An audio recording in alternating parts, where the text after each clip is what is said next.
I'm having a blast. Dead man, I hope you are also. We're out of Jack Daniels. All right. Well, hey, man, it was good to see you again. Yep. Man, I'll see you.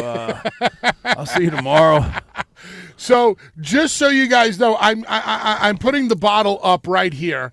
You can see the empty bottle of Jack. I would have loved to have done one more shot with the American Badass, but we're out of Jack, or so it would seem. What? But wait. There's more. No. Bottle number 2. Cracking it open right now. Holy shit. Yep. Cracking it open right now. All right. Last shot of the night. This will be a massive one. That would be a massive win. And we're going to need a massive shot for this next question. You want to do it before or after the question? I don't know, man. I'm going to ask the question, and then you tell me if you want to do the shot or not. All right. Here we go. I want to take you back in time. 2001. Like I'm going to remember, but go ahead. You'll remember. Trust me, you'll remember. Okay, go ahead. 2001. Yeah. A PPV, a pay-per-view at the time. Not a premium live event, still a pay-per-view. Old school. Undertaker and Kane. Yeah. Brothers of Destruction. Versus Edge and Christian. Edge and Christian. Them some bitches. Yep. Versus the Dudleys. Wow. And in the beginning of the match. No, the match hadn't started yet. Beginning of the match. Match hadn't started yet. Edge and Christian are fighting on the floor with the Undertaker and Kane. At the bottom of the ramp. Yeah. Dudley's come up from behind Undertaker and Kane. Yeah, bearing gifts. And hit them in the back. No.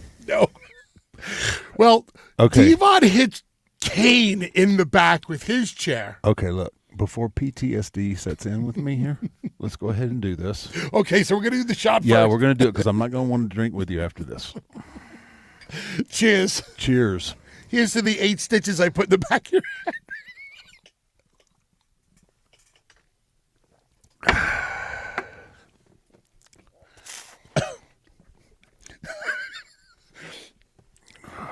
Damn it, Bubba. I hit you with a steel chair. How? In the back. I don't know how. Actually, when I go back and watch it, I know how. I fucked up. Oh, that's obvious. I know you fucked up. I hit you in the back of the head, and I caught you with the lip of the chair. And I split you right open. Like a melon.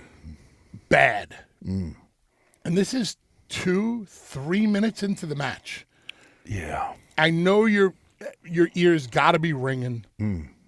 Yeah. You're bleeding. Badly. You're split open. Widely. I like that. We finished the match, and I am thoroughly prepared. I'm shooting with you to fight you. Now, I'm gonna back off to fight you, and I'm gonna insert to get my ass kicked, because I deserved to have my ass fucking handed to me that night.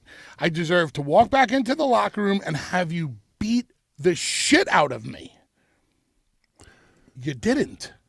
Well, that's because I was severely concussed. But go ahead. No, go ahead. Finish your story. Well, and there you have it. I walk into the locker room, and you're there by yourself. And all I could do was throw myself at the mercy of the court. And you said, sit down. And then you very politely, in very low tones, explained to me why I could never do that again or allow that to happen again, because you didn't want me to get a reputation for being dangerous or reckless. How in God's name did you maintain that level of cool? So we've fortunately we had what, I don't know, 25 minute match probably. Okay. Match I thought was really good. So a lot of the initial adrenaline from catching a chair in the back of the head and lacing you open, it dissipates. And then once the rage goes away, then you can, then the natural, my natural instincts to teach and coach come back out, right? And to show, like, because we've all done it. Have we? No, we haven't. I'm just trying to You're trying to make me feel good about myself. It's your show. You're going to step on it. All right. No, not everybody. Like, I can understand, like, if I was Edge or if I was Christian, I was like this tall, skinny dude with a little narrow back. That's one thing. Right. I mean, I'm 320 some odd pounds, and if there's anything wide on me, it's my back. Yep. Yeah. So that was kind of a disconnect for me. Like, you have, and of course, and the wrestler mentality naturally is like, he did that shit on purpose. Ooh, no way. Right. No Well, way. you know, because I don't remember, like, I don't remember sitting down with all of us, but I'm sure there was 2 or 3 hills that you died on trying to set that match up and probably didn't get your way. Not as bad as the hill I died on in Newark. I don't know if we'll get to that story, but Okay, I'll hurry. I'll hurry so we can get to that story. But so by the end of it, I think we delivered on what we were supposed to deliver on. We got some free color, and you know, then you use it as a you know, just as a learning tree, because people, you know how wrestlers are, especially in that era, in the era before me. You start, things like that start happening, and you will get labeled pretty quick. And that was the thing. Like, you showed more concern for me and me being labeled reckless or unsafe than you showed for yourself. And this is where I go back to what I said earlier. Like, I learned so much from you out of the ring.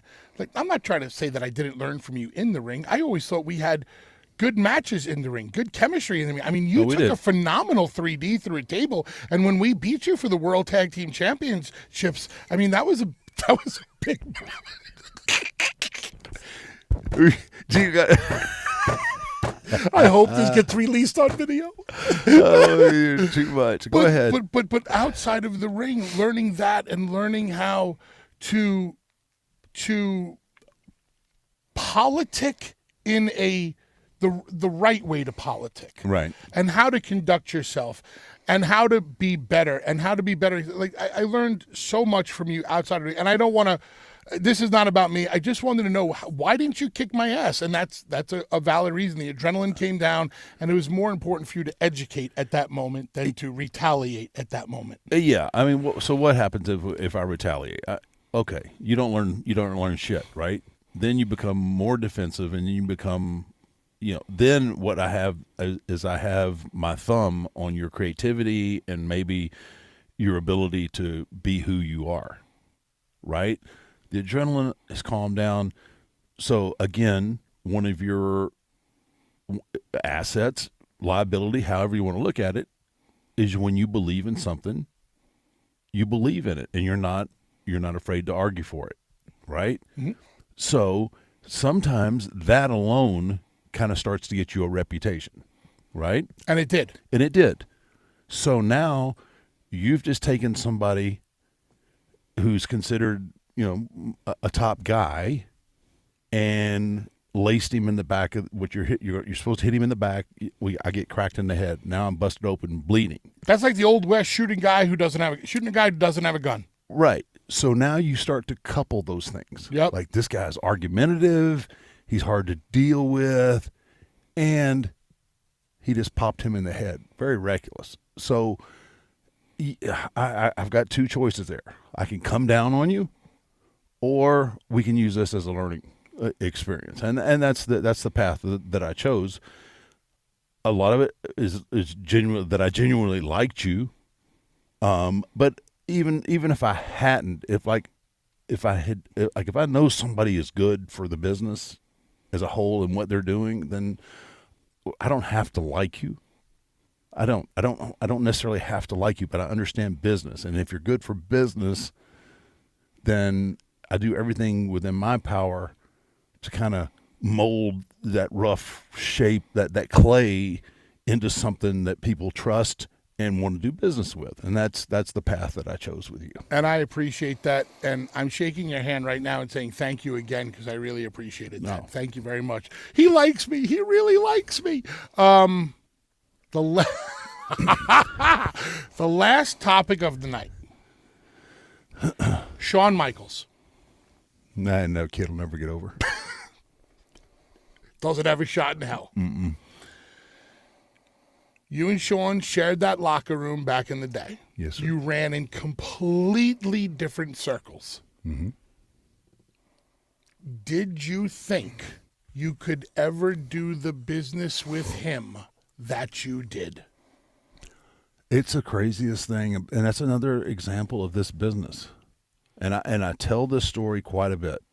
In those early years, up until the time when Shawn took off because he had hurt his back. So WrestleMania, was it 13 when he put Steve over?